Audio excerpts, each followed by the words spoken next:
So I've been home as I assume most of you have been now for some time, and there are days when it feels frustrating. There are days when it feels very isolating, and I imagine many of you have some of those same feelings. But even though we may be physically isolated, I want everybody to remember that this experience actually makes us part of a community.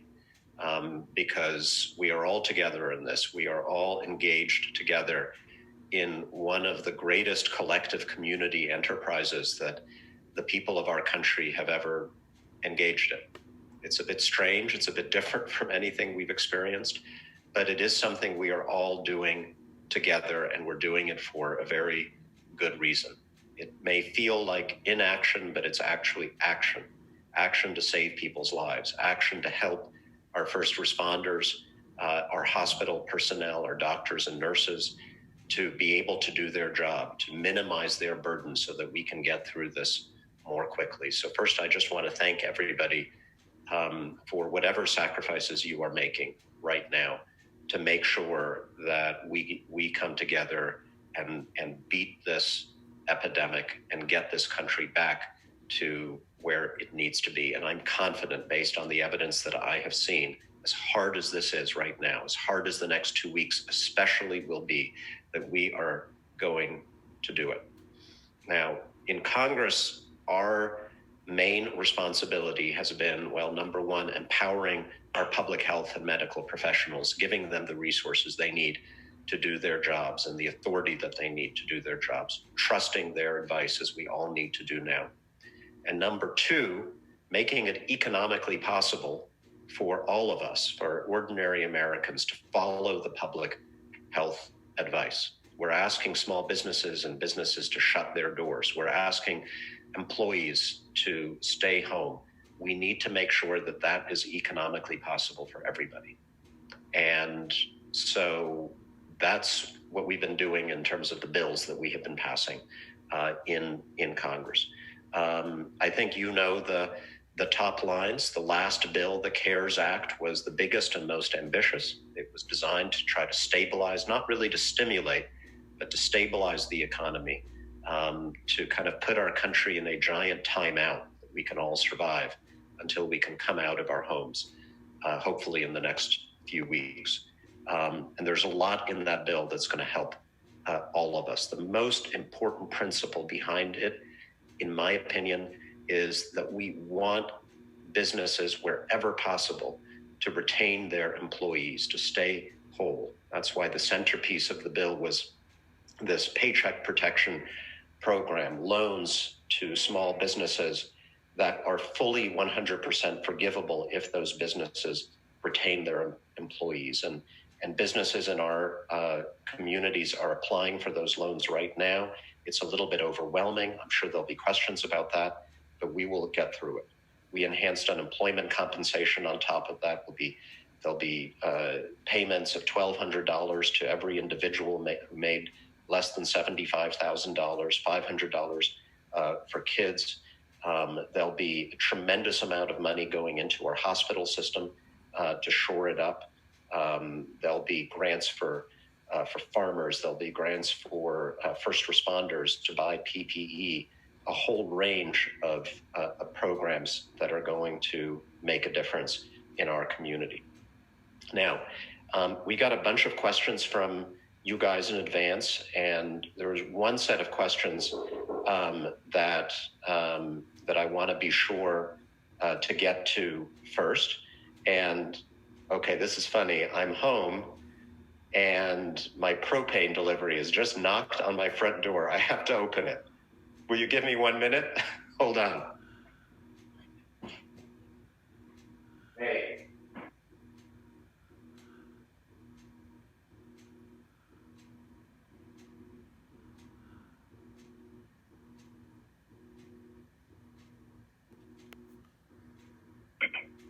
Thank you again, everyone, for joining. Just a friendly reminder, if you do have a question that you would like to ask please use the chat feature at the bottom of the screen, and you can send that message to myself, and we'll add your question to the queue. Again, if we don't get time to get to your question here on the call, we will have our staff reach out and answer that question for you if possible. So please include all your information, such as email and phone numbers. Thank you.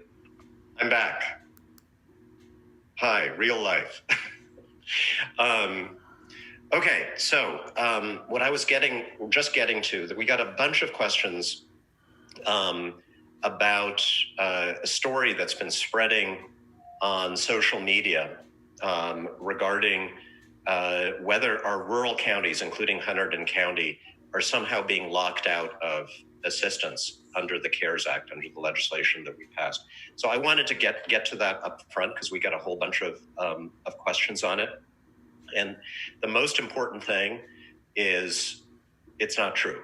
The programs that are going to benefit the vast majority of us, of our friends, our neighbors, our small businesses, the forgivable loans, the unemployment compensation, the grants to hospitals, to first responders, all of that stuff and more is equally available to everybody in the country, everybody in our state, everybody in Hunterdon County. Folks are applying right now at community banks all over the county for the small business loans. All of that is coming to us. Now, how did the story spread?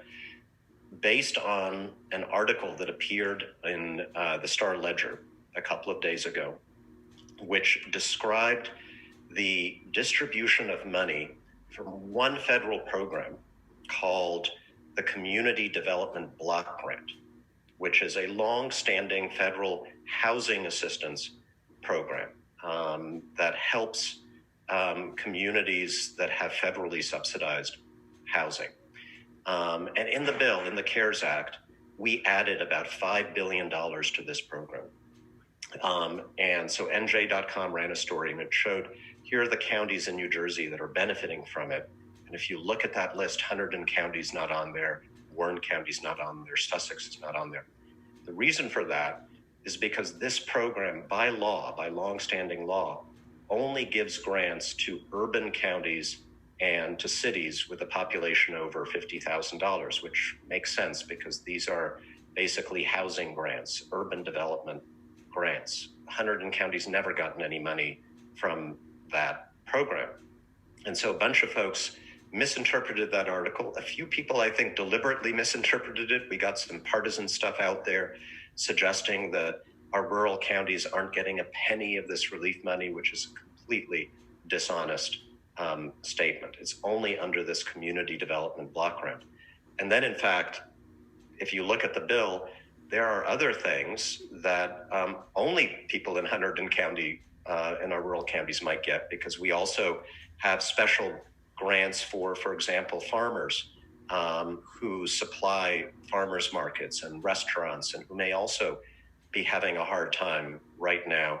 Folks in Newark and Jersey City aren't getting any of that money, but we might in Hunterdon County and so forth. So I wanted to address that right up front. And if there are more questions on that, I'm absolutely happy to take them when we do our Q&A. But bottom line, Hunterdon County is eligible for everything that people in the rest of the state are, with the one exception of these urban housing grants, which we don't really need anyway. Other things, I'm working very, very hard with our elected officials in Hunterdon County. I was just off the phone with the chair of the Freeholder Board to make sure that we are getting the resources we need from the state as well as from the federal government. We need to ramp up testing for COVID-19 in Hunterdon County. We're working on a joint project between Hunterdon and Somerset counties to start up a drive-through testing location.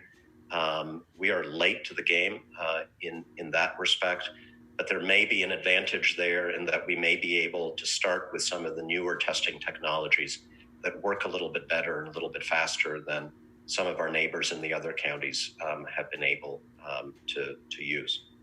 So that's a few opening remarks. I want to get to your questions.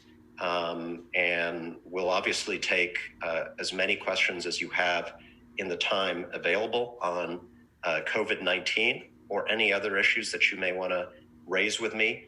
We will almost certainly not get to all of your questions in the live Q&A, but as you heard from DeAndre, if you leave a question with us and you leave contact information, our staff will get back to you. We will try to answer every single question, whether we have time to do it live during the Zoom session or not.